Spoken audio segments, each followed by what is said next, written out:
इतिहास की अवधारणा, पाठ संख्या 1, वीडियो संख्या 4। इसमें आज हम इतिहास की अवधारणा के बारे में पढ़ेंगे।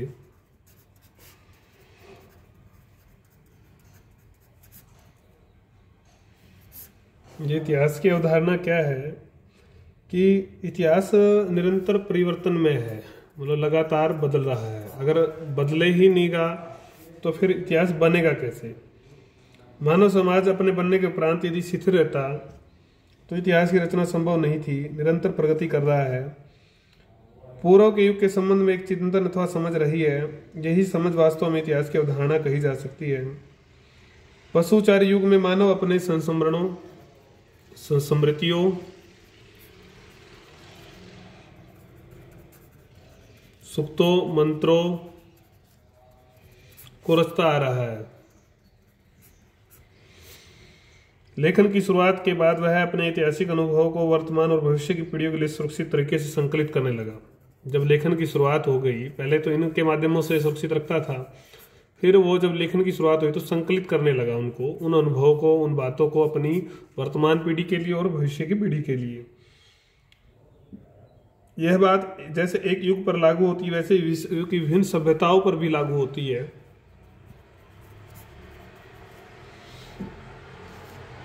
जैसे कि प्राचीन यूनान, रोम, भारत, चीन इत्यादि सभ्यताओं में इतिहास की अपनी अपनी अवधारणाएं रही हैं। हम यहाँ इनमें से कुछ अवधारणाओं को परंपरागत और आधुनिक के बीच विभाजित करके बहुत संक्षेप में अध्ययन करेंगे। परंपरागत जो धारणाएं उनको पहले हम पढ़ेंगे, फिर आधुनिक धारणाओं को पढ़ेंगे। परंपरागत जो धारणाएं अगर हम बात करते हैं तो इनका जो मुख्यतः जो केंद्र है वो ईश्वरीय है। ईश्वरीय जो विचार है, धार्मिक जो विचार है, या जो महापुरुषों के कृत्य थे उनके ऊपर आधारित है ये विचारधाराएं, ये अवधारणाएं। कृत्य पर बल जो है दिया गया है। मुख्यतः राजा महाराजाओं अर्थात वीर पुरुषों को ही इतिहास के नायक बताया गया है। परंपरागत अवधारणाओं में से कुछ अवधारणाएं इस प्रकार है कि पहली जो अवधारणा है वो है चक्रीय अवधारणा। यह इतिहास की पहली ज्ञात प्रभावशाली चक्रीय व्याख्या है। इसके अनुसार मानव इतिहास एक चक्कर में घूमता हुआ अंततः वहीं पहुंच जाता है और जहां से वह शुरू हुआ था, अर्थात इतिहास स्वयं की पुनरावृत्ति है। पुनरावृत्ति है, वहीं पहुंच जाता है। केवल नाम, तिथि, व्यक्ति बदलते रहते हैं। घटनाओं के कारण, परिणाम, स्वरूप वही रहते हैं।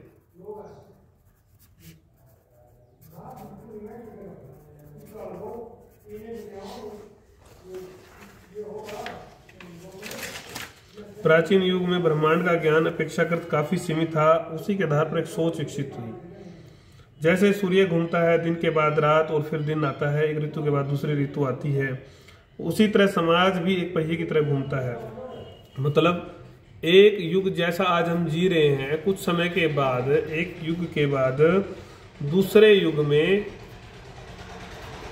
हम अंततः जो जीवन जी रहे थे उसी में पहुंच जाएंगे। मतलब वही घटनाएं पुनरावृत होगी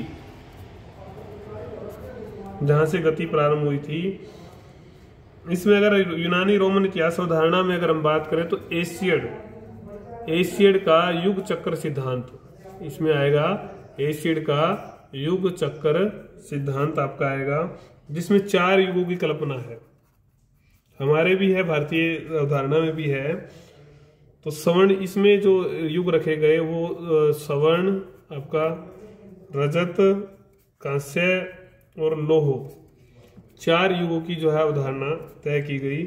दूसरी और रोमन इतिहासकार अगर हम बात करें, पोलिबियस ने भी इतिहास के चक्रवादी स्वरूप को ही मान्यता दी। भारतीय अवधारणा में भी इतिहास चक्र 4 युगों में बांटा गया है। भारतीय में भी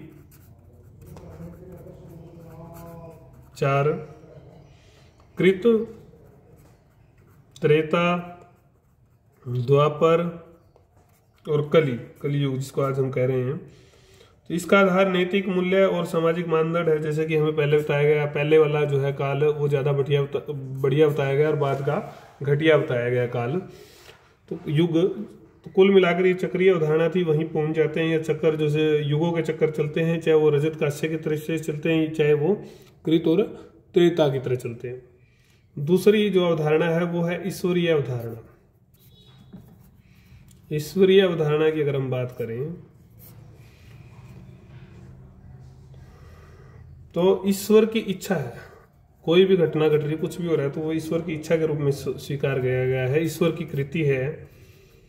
इसमें प्रकृति या भौतिक विकास महत्वपूर्ण नहीं है। मनुष्य तथा ईश्वर का जो संबंध है वो महत्वपूर्ण है। ईश्वर इतिहास में प्रधान है।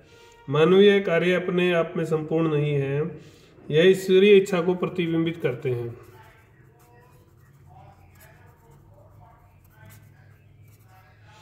प्राकृतिक व मानवीय आपदाएं मानवीय पापों का ईश्वरीय दंड है।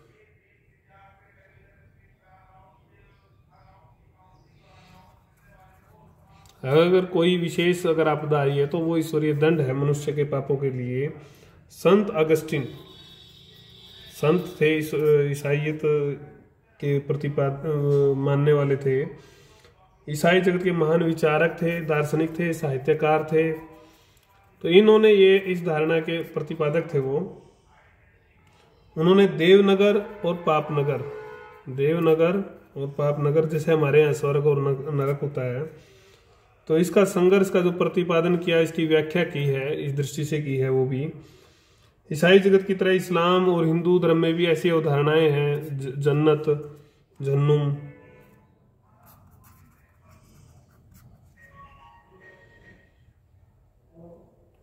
इस्लाम में अल्लाह ही सृष्टिकर्ता और संचालक, इसी तरह हिंदू धर्म में भी सर्वशक्तिमान ईश्वर हैं, वही पालन करता है, संहारक है, सब कुछ वही है। तो ये अलग अलग धारणाएं, ईश्वरीय अवधारणा को हम समझें। प्राचीन भारतीय अवधारणा की अगर हम बात करें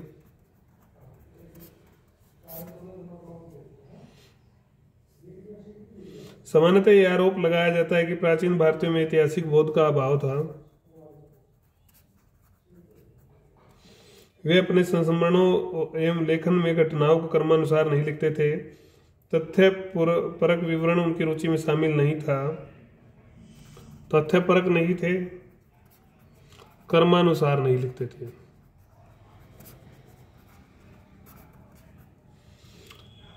वो एक प्रकार से गाथाओं और मिथकों को मिलकर जो है लिखते थे, मिलाकर लिखते थे। पुराण, जिन्हें प्राचीन इतिहास माना जाता है, प्रश्न उठता है कि भारत में इस प्रकार लेखन क्यों आया। उल्लेखनीय है कि इतिहास मुख्यतः समाज की तत्कालीन जरूरतों के अनुरूप ही होता है। तो उस समय जो राजे थे, तत्कालीन जरूरतों के अनुसार या आवश्यकता अनुसार जो है साहित्य का लेखन किया जाता है। तो उस समय जैसी व्यवस्था थी उस अनुरूप वो लिखा गया। भारतीय समाज वर्ण जाति व्यवस्था पर आधारित था, तो यहाँ वर्णाश्रम आया, जाति व्यवस्था आई, पुश्तैनी व्यवसाय करें।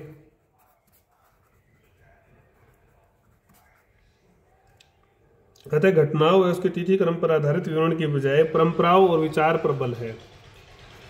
परंपराओं और विचारों पर ज्यादा बल दिया गया है।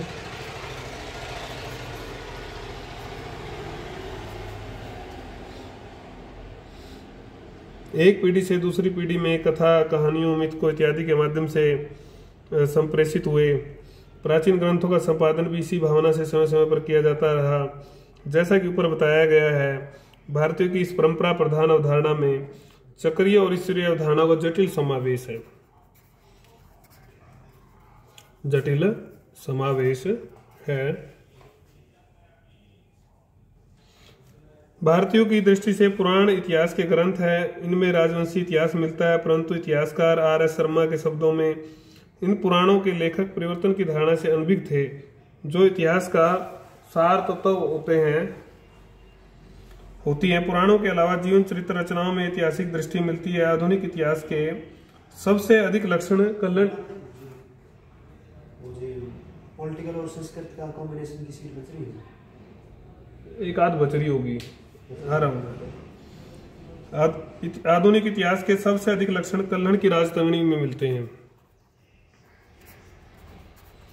कल्हण की राजतरंगिणी जब जो लिखी गई उसमें ज्यादा लक्षण मिलते हैं आधुनिक इतिहास के।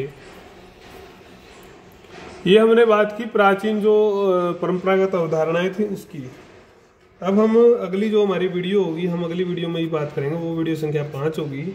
उसमें हम आधुनिक अवधारणाओं की बात करेंगे। अवधारणाओं के ऊपर प्रश्न आ सकता है, जैसे इतिहास के क्षेत्र के बारे में आ सकता है, तो आप इन बातों को थोड़ा ध्यान से पढ़ें, समझें। परंपरागत अवधारणाएं जो हमने पढ़ी अभी, उसमें आपकी चक्रीय अवधारणा, ईश्वरीय अवधारणा, प्राचीन भारतीय अवधारणा, सामान्य सी बातें हैं जो आपसे जनजीवन से जुड़ी हुई हैं, उनको आपको समझना है।